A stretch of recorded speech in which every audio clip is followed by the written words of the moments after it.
so damn sad and frankly embarrassing. Wheelchair-bound councilmen forced to crawl on stage because they lacked accessibility for him. I'll put up the picture full mass. This was completely avoidable.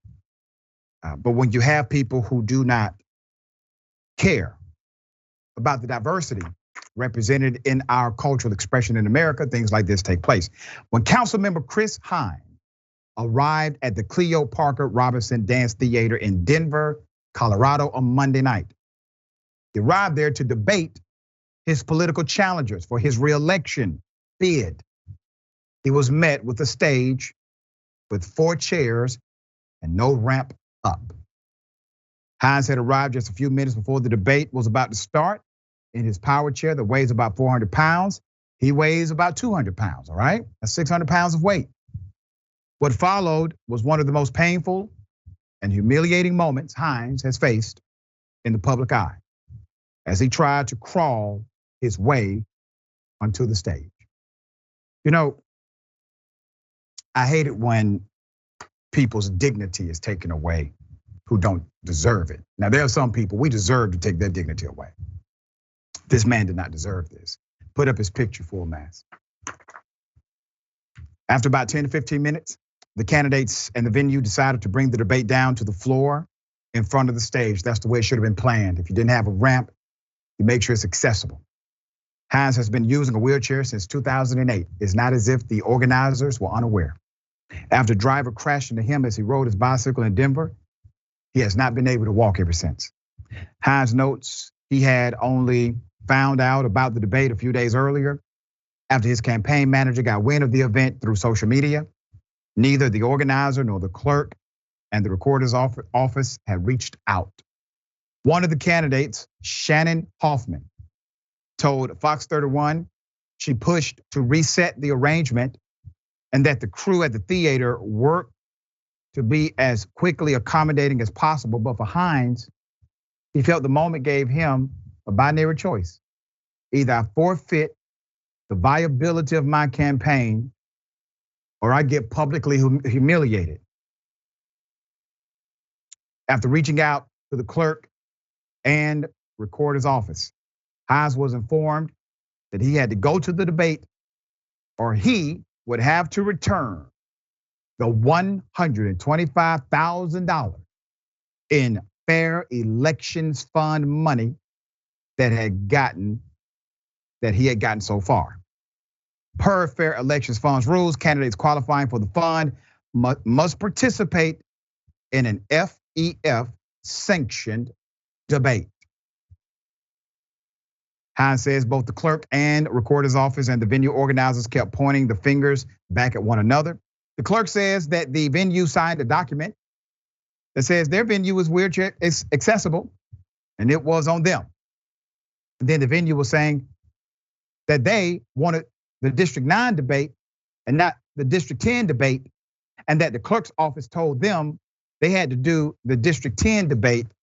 Meanwhile, Cleo Parker Robinson Dance organization issued a statement noting that the candidates had been asked to arrive 2.5 hours before the debate, which would have allowed for accommodations to be made. The lesson that I hope people learn from this is we should be in an inclusive society. The government should be representative of all the people, not just those that are convenient to represent. Let me say this, I'm shame on the facility and the organizers who literally blamed him. He wasn't late. He wasn't late. Now I get it, you want people to arrive 2.5 hours early. Who in the hell has time to arrive somewhere 2 hours early? I'd be damned if somebody tell me to get somewhere 2 hours early, okay? This person is running a campaign. The part that created the humiliation has not been addressed fully. The reality is this was simply a leadership decision and nobody provided the leadership to make the right decision. Between all of the individuals involved, nobody said, listen, the guy who is currently elected is in a wheelchair, which means we need to ensure an accommodation is met. That was humiliating to the elected official, according to his own words. I want to say this to you, dear brother. You and I may not agree politically across the spectrum. That's fine. That's okay. What happened to you was unnecessary. And it's indicative of a culture inside of this country that says, I serve people like me and don't think of anybody else. I hate this happened to you. But sometimes, your message, MESSAGE, is simply mess with age on it. Allow this to become a beacon, a pivot point for you to continue the great advocacy you are already engaged in. All right, Ben, thoughts here? I mean, it's fitting that this took place in District 9. It sounds like that alien movie District 9 with just weird stuff going on all over the place. Oh, we didn't want that debate with the guy in the wheelchair. We wanted the one from District 10. Right. But we still signed the thing saying we were wheelchair accessible unless you want to participate in the debate. And as someone who has run a campaign, as you well pointed out, 2.5 hours before, you can't get anywhere more than 5 minutes before. You're lucky if you get there then. That's right. But I love the argument that they make, that they needed him to physically be there for them to put 2 and 2 together and realize, oh, wheelchairs don't fly. Yeah. They needed him to be there to say, yeah, I can't get up on the stage with no ramp and no elevator to get me up there. And he had to hug for 15 minutes the chair, the leg of the chair on a stage while trying to still debate.